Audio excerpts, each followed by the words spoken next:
Rhode Island, America's smallest state, only 37 miles wide and 48 miles long. But while it may lack the wide open spaces of some of America's larger states, Rhode Island is home to more than 20% of America's national historic landmarks. From the breakers and the other fabulous mansions of the Gilded Age, to Slater's Mill, which ushered in America's Industrial Revolution. 60% of Rhode Island is covered in woodland and parks to protect the natural environment.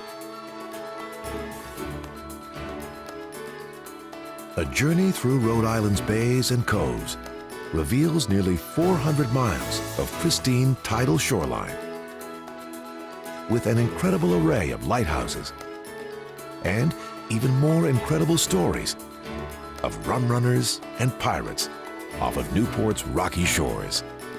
All of this glimmering water has enticed explorers and Puritans, those fleeing persecution and those seeking to start a revolution.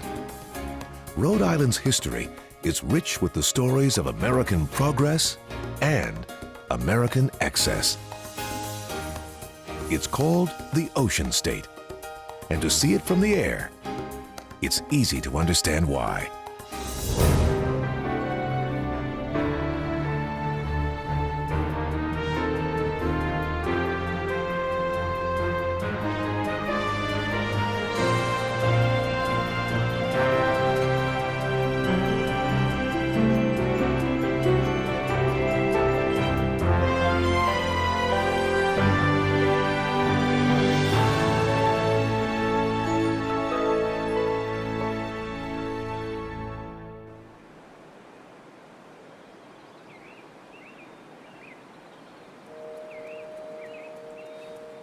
Great Swamp, located in southern Rhode Island, was home to the first residents of Rhode Island, the Narragansett Indians.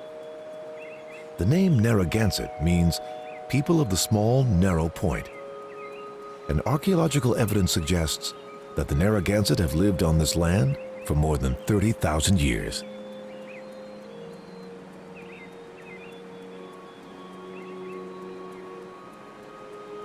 The first European to set foot in what would become the state of Rhode Island was Giovanni da Verrazzano in 1524.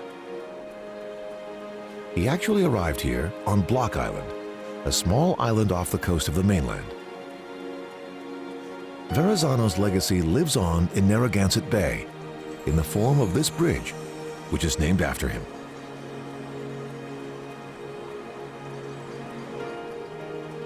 Rhode Island has always had a reputation as a fiercely independent state, and nowhere is it more evident than here in Providence.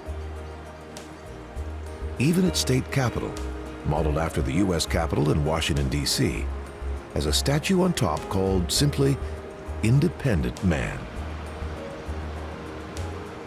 Providence was founded by Roger Williams, who came to the Massachusetts Bay Colony to escape the religious intolerance of England. In 1636, he arrived in Rhode Island, where he purchased land from the Narragansett Indians. He called the new settlement Providence, in thanks to God.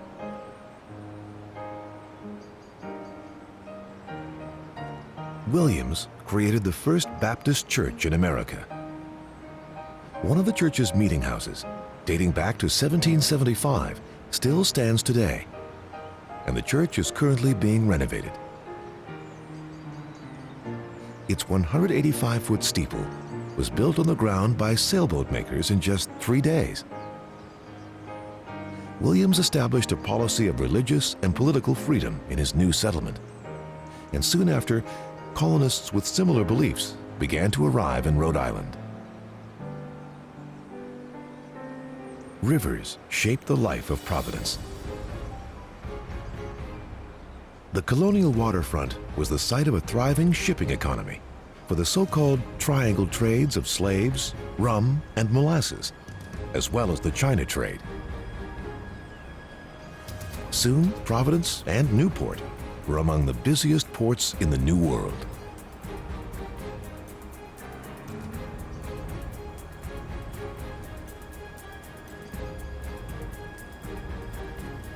Since the prosperous days of the colonial era, Providence has seen its fortunes rise and fall more than once.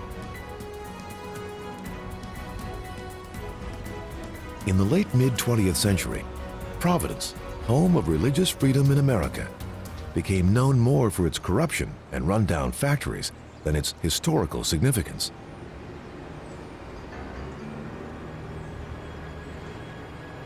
But in the 1980s, that all changed. Just down the hill from the state capitol building, what was once an eyesore became the center of a renaissance.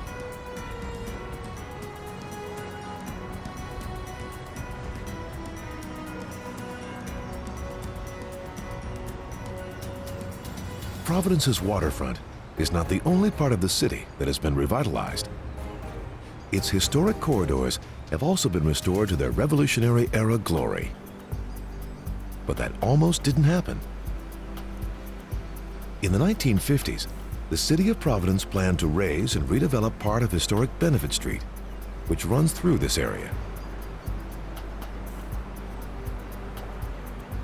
The Providence Preservation Society, established to protest the raising, offered up a plan to preserve the whole street.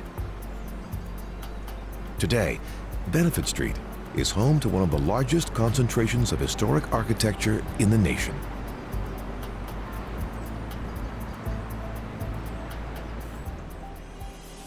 A few blocks to the east of Benefit Street sits one of America's oldest and most prestigious universities. Brown University opened its doors to students in 1765 and was the only school that welcomed students of all religious persuasions. The university began as Rhode Island College, but was renamed in 1804 after a man named Nicholas Brown gave what at the time was a large financial gift, $5,000. In today's money, the equivalent of about $76,000.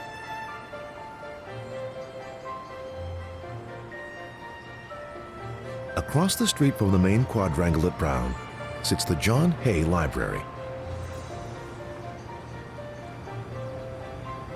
Hay, a Brown alumnus, served as Abraham Lincoln's private secretary during the Civil War and later became Secretary of State.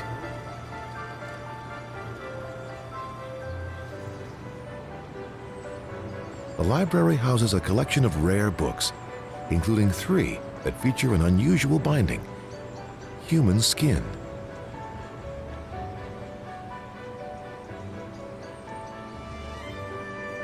Although it sounds grisly, in the late 1800s, it wasn't unusual to bind books with human skin from cadavers.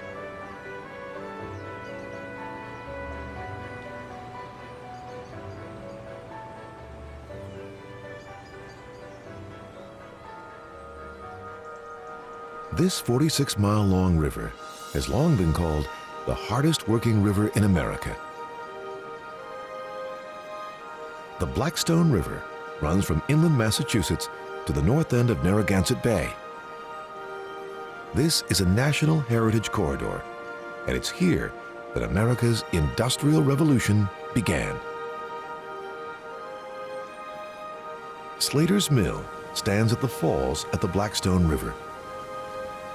British immigrant Samuel Slater came to America with a plan to take English mill plans and build them in America.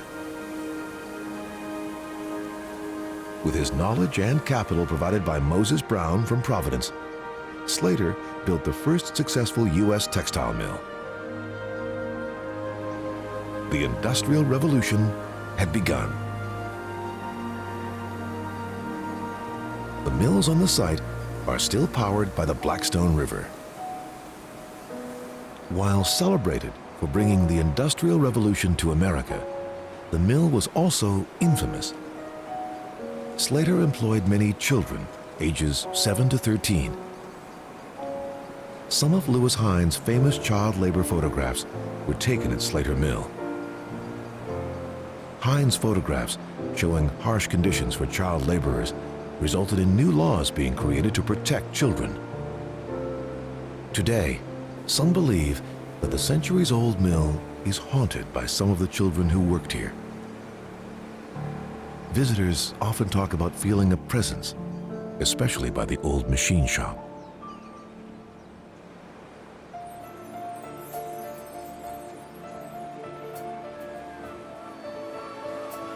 This 10-foot wide and 50-foot deep abyss is another Rhode Island landmark known for its legends.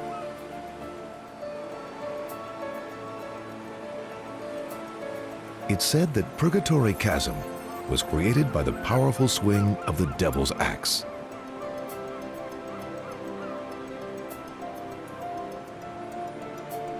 It's more likely that Purgatory Chasm was created by the force of the sea wearing away the rock.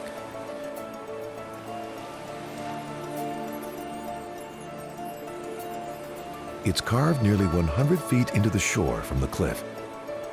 Some people have unwisely tried to jump the chasm, instead falling between the giant slabs of rock.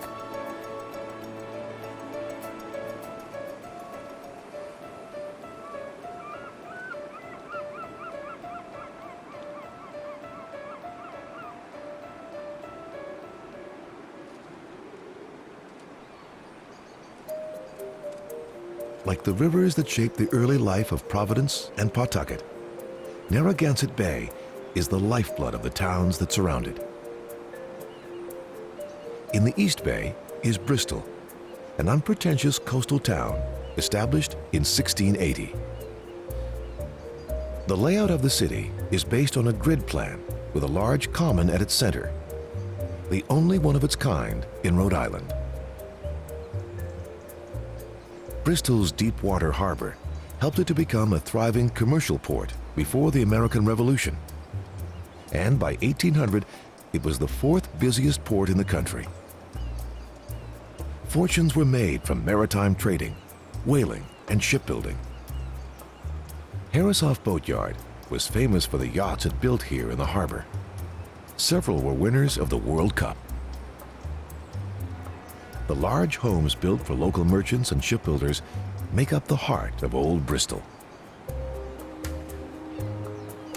Today, Bristol Harbor offers ferries to several islands in the bay, including this one, which takes visitors to Prudence Island. Bristol has become a popular destination for summer homes. So has its neighbor to the south, Jamestown. Jamestown still retains much of its agricultural feel, with extensive open farm fields and even a still functional windmill. The Jamestown windmill powered a grain mill for more than 100 years. In 1912, it was given to the Jamestown Historical Society that has maintained and restored the mill. In the late 19th century, wealthy industrialist Joseph Wharton and other Philadelphia Quakers built summer homes in Jamestown. Wharton's house, Marbella, overlooks Narragansett Bay, where it meets the ocean.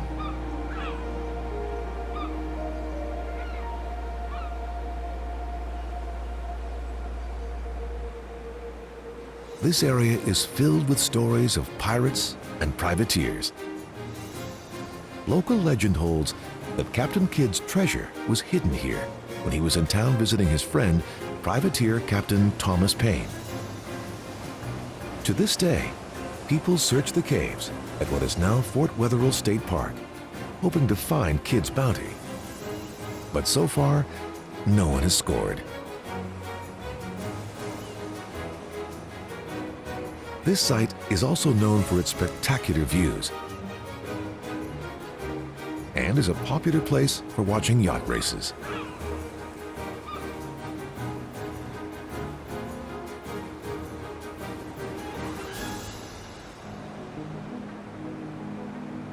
Until 1940, Jamestown was an island with no connection to the mainland of Newport. Then, the Jamestown-Verrazano Bridge was built.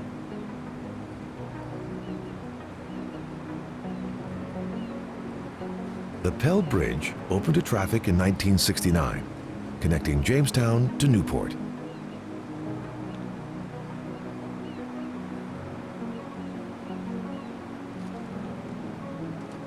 Originally called the Newport Bridge, in 1992 it was renamed for U.S. Senator Claiborne Pell. But most residents still refer to it as the Newport Bridge.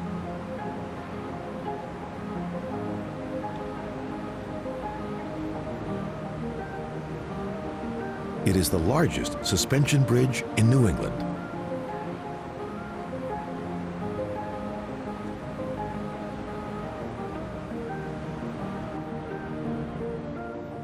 Jamestown isn't the only Rhode Island town with pirate stories. In this tavern, a notorious pirate was also a popular business owner. The White Horse Tavern was built in 1673. It was the meeting place for the Rhode Island Colony's General Assembly, Criminal Court, and City Council, and it was owned by a pirate named William Mays. It's one of the oldest taverns in the United States, and you can still have a drink here today.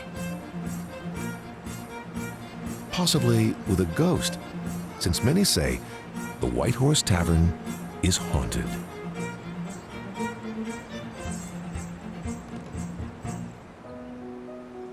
Another eating establishment with almost cult status is Flo's Clam Shack. There's nothing pretentious or expensive about this clam shack, which started serving traditional Rhode Island shore fare in 1936. From clam cakes to clam chowder and stuffed clams, Flo's wins award after award for its food. Its luck hasn't been as good with buildings. Since it opened, Flo's buildings have been completely ruined 4 times by hurricanes.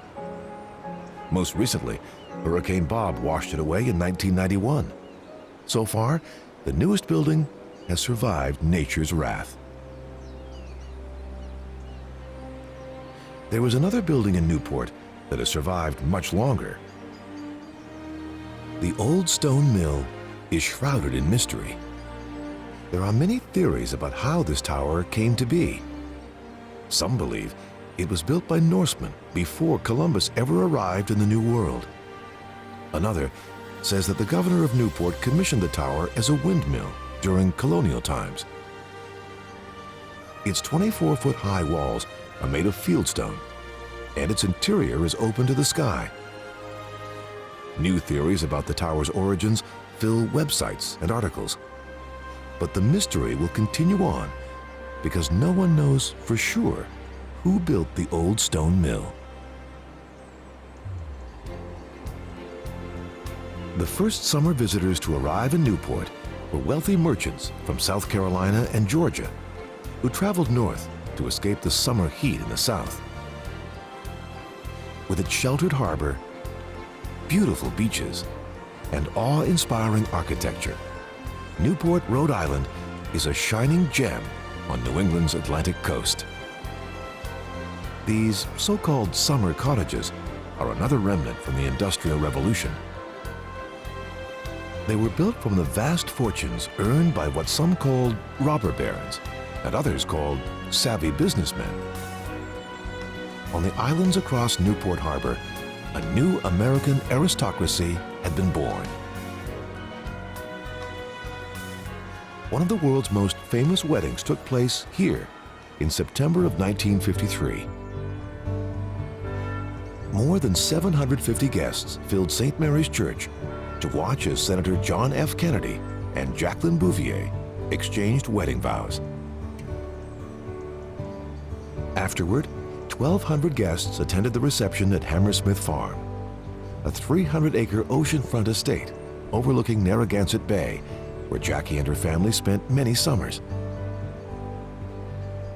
The young couple continued to summer in Newport, and the city was often called Kennedy's Summer White House. Every Saturday in the summer, the Newport International Polo Club holds matches here at the historic 100-acre Glen Farm. Newport calls itself the international polo capital of the world. Matches have taken place here for more than 100 years.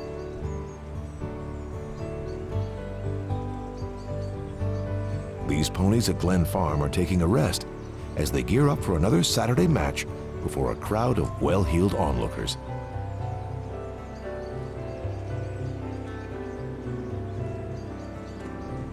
There's a certain social and economic exclusivity associated with polo and with Newport itself. But today's version pales in comparison to the Gilded Age.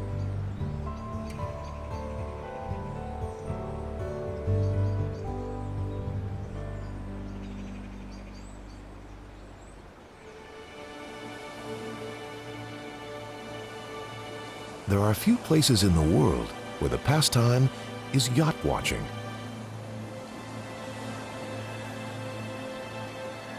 But there were few places like Newport in the Gilded Age. It was the coastal resort of choice for American business magnates like the Vanderbilts and the Astors. The term Gilded Age was coined by Mark Twain and referred to the extravagant displays of wealth and excess of America's super rich. Others call it conspicuous consumption. In Newport, renowned architects were designing enormous homes that mimicked the castles and palaces of Europe, each family seeking to one-up their neighbors.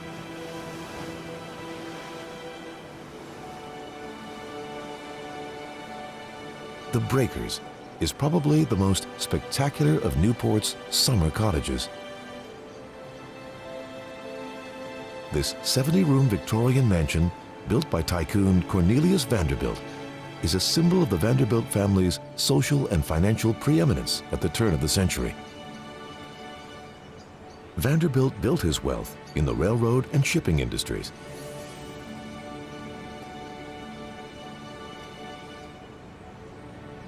Today, many of the homes are preserved. Some are open for tours. Others are hotels, like Castle Hill. This was one of the first major summer houses built along Newport's Ocean Drive. Its wide porches and sweeping views of the bay make it a popular destination.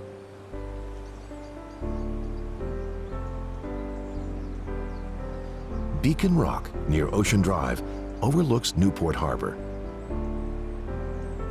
Built for the brother of J.P. Morgan, eventually the home was owned by the sculptor Felix de Weldon, who was famous for sculpting the Iwo Jima Memorial in Washington, D.C.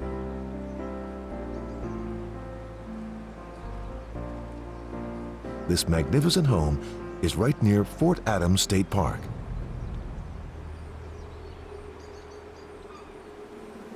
Fort Adams is the largest coastal fortification in the United States. Construction of the fort began in 1824 and continued until the middle of the 19th century. British attacks on Washington during the War of 1812 inspired the federal government to increase security on the coastline.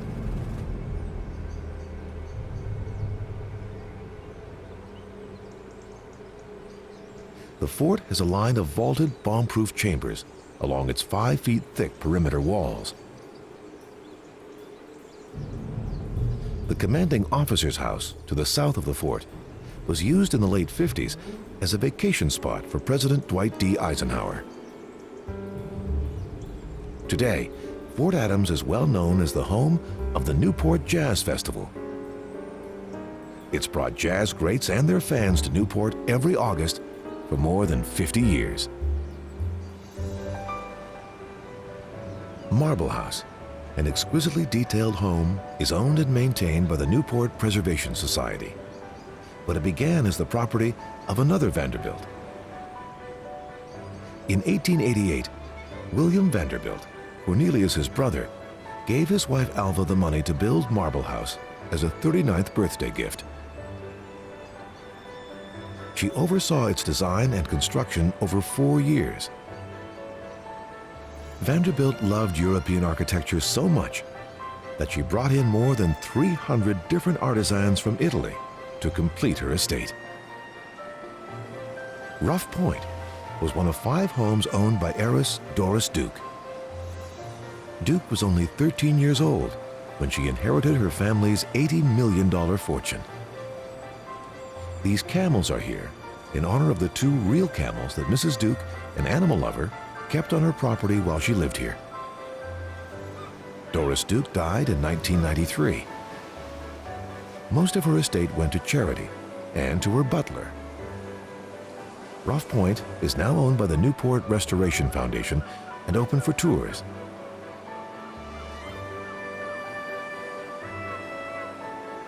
Through the foundation, Duke also preserved hundreds of other houses in Newport, making it home to one of the most significant concentrations of 18th century architecture in the country.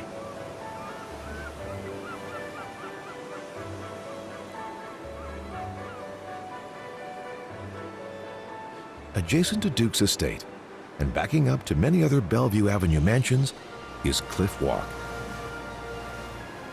a 3.5-mile path through the majestic beauty of Newport's rocky shoreline. Originally used as a hunting path by the Narragansett tribe, today it's Newport's most popular tourist attraction. Over the last 150 years, the public and some estate owners have often clashed over access rights, both along the shore and to the shore.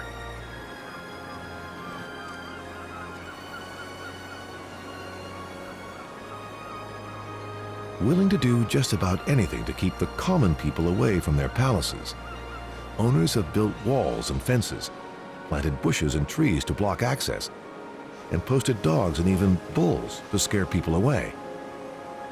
But the path is a public right-of-way open to everyone. While the wealthy weren't able to keep the riffraff off of Cliff Walk, they were more successful at Bailey's Beach. This beach is reserved for people of a certain pedigree, and taking a swim here is by invitation only. Just having money isn't enough in Newport. One must have long lines of established social background. This mansion was home to the undisputed queen of American society. Caroline Astor insisted that her friends and family call her the Mrs. Astor. Her home here, called Beechwood, was built in 1853. When her husband, William Astor, bought the estate in 1881, it became the social center of New York society. William was the grandson of John Jacob Astor, the German immigrant who made himself the richest man in America through fur trading and real estate.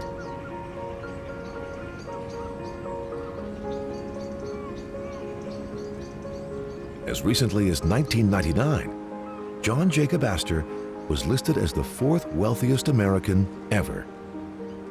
Bill Gates was 5th. The family presided over countless social occasions, including their famous summer ball. Mrs. Astor retired from social life in 1906 and died 2 years later. Astor's son, John Jacob IV, divorced his first wife and married a much younger woman in a ceremony at Beechwood. To escape the scandal, the couple fled to Europe after the wedding. They booked their passage home on the RMS Titanic. Astor's young pregnant wife survived, but he did not. And Astor wasn't the only Newport resident on the ship that fateful day. Miramar, the summer home for George Widener and his wife Eleanor, was under construction in 1912 when the Widener family sailed from England on the maiden voyage of the Titanic. Mrs. Widener survived, but both her husband and son Harry perished. Miramar, Spanish for "behold the sea," stayed in the Widener family. In 2006, the mansion sold for just over $17 million, the most ever paid for a property on the island.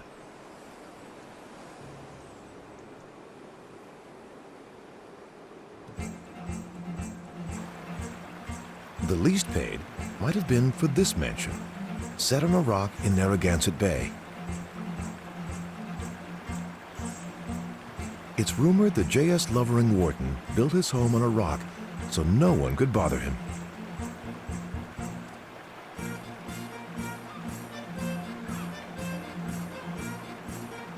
Friends and neighbors were skeptical that the house could exist here or that the owner would stay in it. But Wharton spent every summer here until he died in 1938.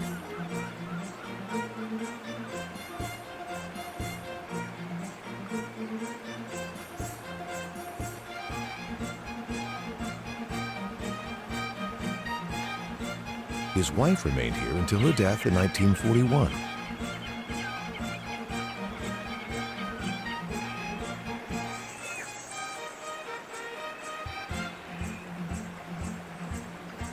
For the next 20 years, the house stood empty.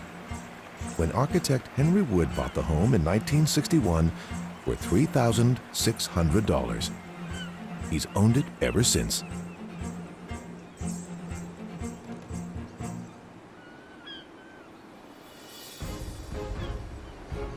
While the corporate giants of the industrial age have long since left Newport, the technology titans of the 20th century have arrived here along with hedge fund managers. Not as conspicuously, though, unless you head to Newport Harbor.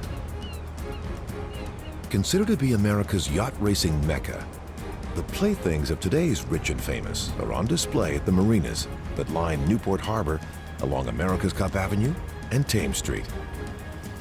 From Bowen and Bannister's wharves to the very exclusive Newport shipyard, where they are said to not just have yachts, but mega yachts. Newport is considered the sailing capital of the world. The America's Cup, the most prestigious regatta and match race in the sport of sailing, were held here until 1983.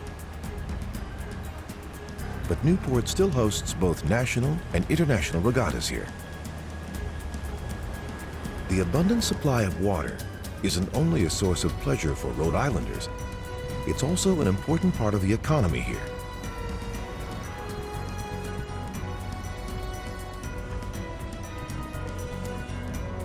The United States Navy saw the strategic importance of this area and created an experimental torpedo station on Goat Island, seen here just off the mainland. 80% of the submarine torpedoes manufactured for World War I and World War II were made here.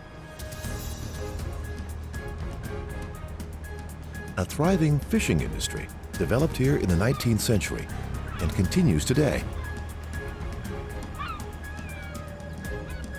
Galilee is a working fishing village in Narragansett.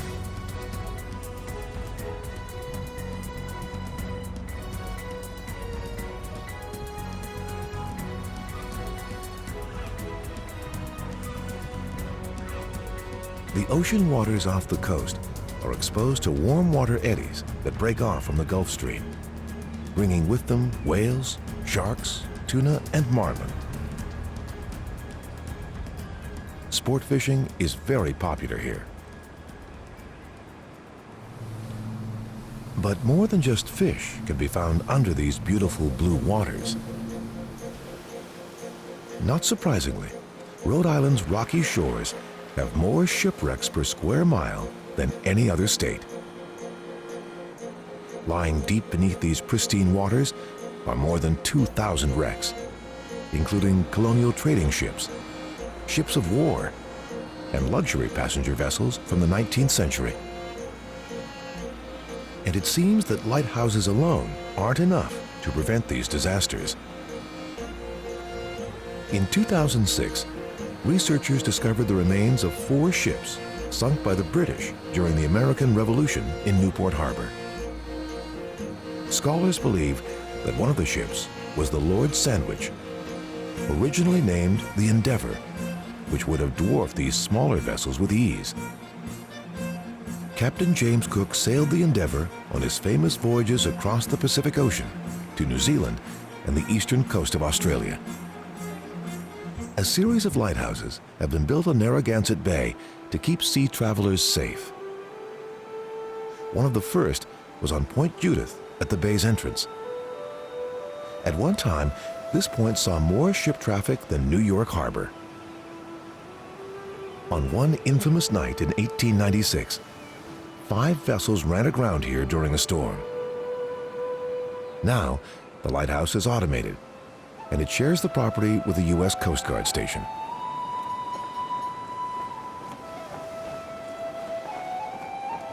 Now Rhode Island has 21 lighthouses.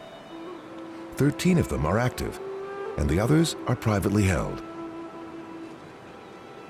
Like Nyack Point, built in 1828 to mark the narrow channel between Nyack Point and the reef off Connemuccut Point. This lighthouse was poorly built and needed repairs almost immediately. It was auctioned off in 1890 to private owners. Since that time, the lighthouse has been greatly expanded and is used as a private residence. The Nyack Point Lighthouse is listed in the National Register of Historic Places and in 2001 sold for nearly $1.3 million.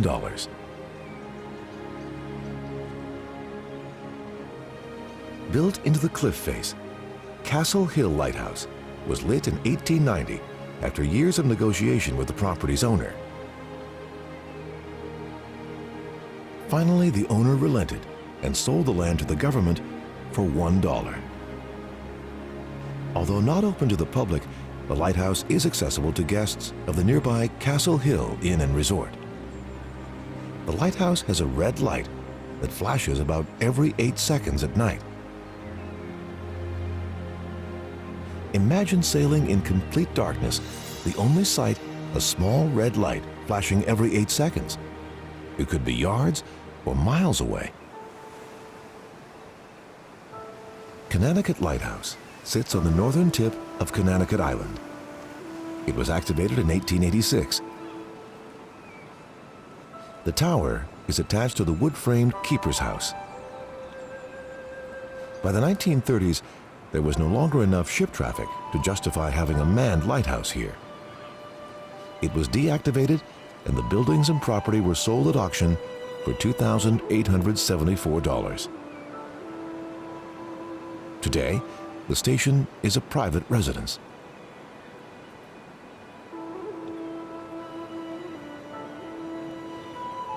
Only once in American history has a lighthouse been named after its keeper, and this is where it stood.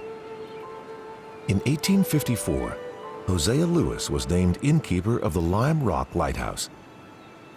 Soon, he suffered a stroke, and his duties fell to his wife and their oldest daughter, Ida. Ida handled most of the work here, and when her mother also died, Ida became the lightkeeper. She also became known as the bravest woman in America, enduring the ice-cold water to rescue those stranded on the rocks or drowning. She is credited with saving at least 18 people during her time here. The Rhode Island State Legislature changed the name of the lighthouse from Lime Rock to the Ida Lewis Lighthouse. Today, it's the site of the Ida Lewis Yacht Club.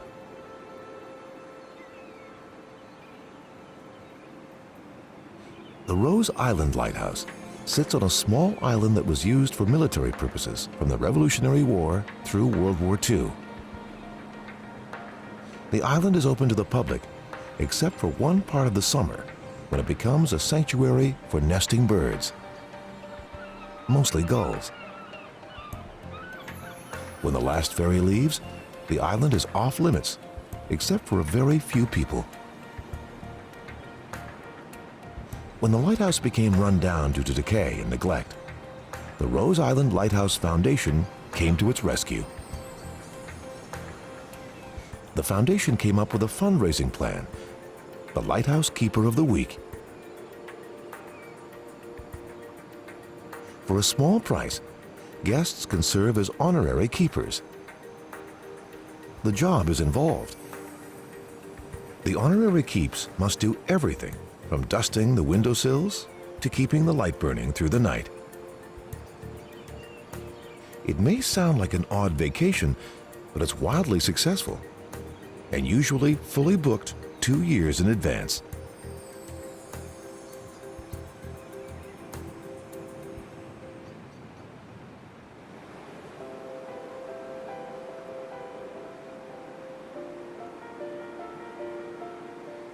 One of the most remote lighthouses is on the northern end of a small island only accessible by air or water. Block Island.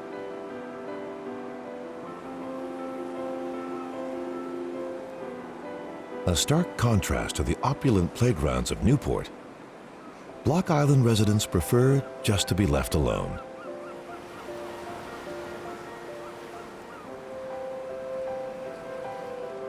Thousands of years ago, a glacier left the rolling hills that were to become known as Block Island. Dutch explorer Adrian Block arrived here in 1614 and gave the island its name. Boat wrecks happened often here, given the island's position and the rocky shoals that surround it. A life-saving station was put in, as well as lighthouses on the northern and southern ends of the island. Since Block Island has no natural harbors, in 1870, breakwaters were created to form Old Harbor and give steamers and ferries safe entry to the island. Today, ferries shuttle visitors to the Old Harbor from the mainland. In 1895, another channel was dug to create New Harbor on the west side of the island. It connects the Great Salt Pond to the Atlantic Ocean. Archaeologists believe that when humans first began to settle in the Northeast, they came here and created a settlement around Great Salt Pond. These people were the ancestors of the Manacean Indians. Today, pleasure boaters come from all over to enjoy the pond's sheltered waters.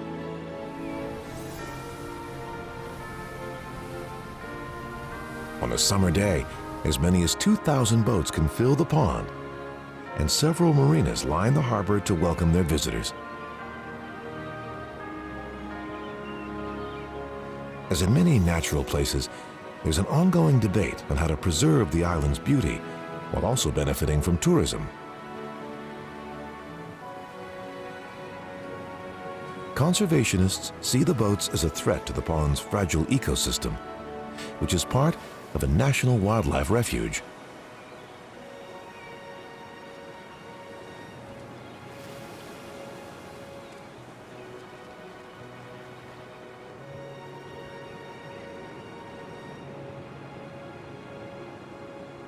Although Block Island is only 12 miles off Rhode Island's coast, it's a world of its own. The Nature Conservancy included the tiny island on a list of 12 sites it called the last great places in the Western Hemisphere. Home to restored Victorian hotels, beautiful beaches, and a fragile but thriving ecosystem, islanders here want to keep things just as they are, idyllic. So when a pair of New York real estate developers wanted to divide the island up and fill it with houses, lifelong resident Captain John Robinson Lewis was intent to stop the plan. He organized his neighbors to create the Block Island Conservancy and ultimately bought back the land the developers were planning to parcel out. The Conservancy has been active on the island ever since. No task is too large or too small. In the 90s, they literally moved this historic southeast lighthouse back 245 feet from the cliffs to keep the Coast Guard from demolishing it. And in 1984, they threatened to secede from the state if the use of mopeds wasn't restricted on the island. They got their way. Conservation has a long tradition here. From its ponds, beaches, and bluffs, more than 43% of the island is protected from development. Several of Rhode Island's other small towns and islands are moving toward conservation and limiting new development to preserve open spaces.